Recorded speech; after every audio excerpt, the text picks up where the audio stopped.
नमस्कार शेतकरी मित्रांनो, अतिवृष्टीधारक शेतकरी बांधवांसाठी पुन्हा आनंदाची बातमी समोर आलेली आहे। शेतकरी मित्रांनो, तांत्रिक अडचणीमुळे जे अतिवृष्टीचे पैसे अडकलेले होते ते पैसे आता अखेर पुन्हा वाटप करण्यास सुरुवात झालेली आहे। त्यामुळे नक्कीच शेतकऱ्यांना हा एक मोठा दिलासा मिळणार आहे।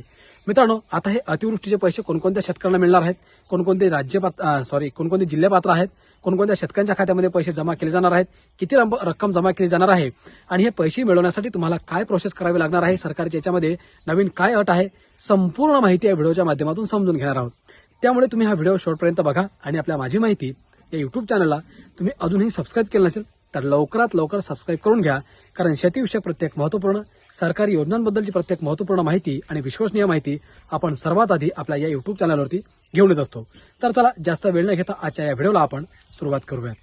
मित्रांनो, महाराष्ट्रातील शेतकरी बांधवांसाठी एक अत्यंत दिलासादायक बातमी समोर आली आहे। तांत्रिक कारणांमुळे रखडलेले अतिवृष्टी अनुदान आणि रब्बी हंगामाचे अनुदान आता शेतकऱ्यांच्या बँक खात्यात जमा होण्याची प्रक्रिया सुरू झाली आहे। शासनाने यासाठीची ई-केवायसी सुविधा पुन्हा सक्रिय केली आहे। शेतकरी मित्रांनो, जुलै आणि ऑगस्ट महिन्यातील अतिवृष्टीमुळे ज्या शेतकऱ्यांच्या पिकांचे नुकसान झाले होते त्यांना आता नुकसान भरपाई मिळण्यास सुरुवात झाली आहे।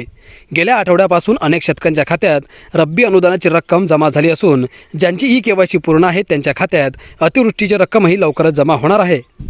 शेतकरी मित्रांनो, एक ई-केवायसी दुप्पट लाभ। शासनाने शेतकऱ्यांसाठी ही प्रक्रिया अधिक सोपी केली आहे। ज्या शेतकऱ्यांचे अतिवृष्टी आणि रब्बी हंगामाचे दोन्ही अनुदान बाकी आहेत त्यांना दोन वेगवेगळ्या केवायसी करण्याची गरज नाही। फक्त अतिवृष्टी अनुदानासाठी एकदा ई-केवायसी केल्यास रब्बी अनुदानाची प्रक्रिया ही आपोआप पूर्ण होऊन दोन्ही रकमा खात्यात जमा होतील। यामुळे शेतकऱ्यांचा वेळ आणि कष्ट वाचणार आहेत। शेतकरी मित्रांनो, आता ई-केवायसी कशी पूर्ण करावी तर अनुदान मिळवण्यासाठी शेतकऱ्यांनी तात्काळ आपल्या जवळच्या महा ई सेवा केंद्रावर जाऊन किंवा CSC सेंटरवरती जावे। सर्वात महत्त्वाची बाब, ई-केवायसी पूर्ण करण्यासाठी तुम्हाला VK क्रमांक किंवा पडताळणी कोडची आवश्यकता असेल।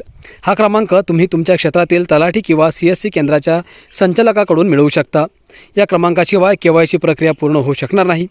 नंबर 4, आवश्यक कागदपत्रे कोणकोणती लागणार आहेत तर मित्रांनो, केंद्रावर जाताना खालील कागदपत्रे सोबत ठेवा: आधार कार्ड, बँक पासबुक, जमिनीची कागदपत्रे, 7/12/8 आणि VK क्रमांक।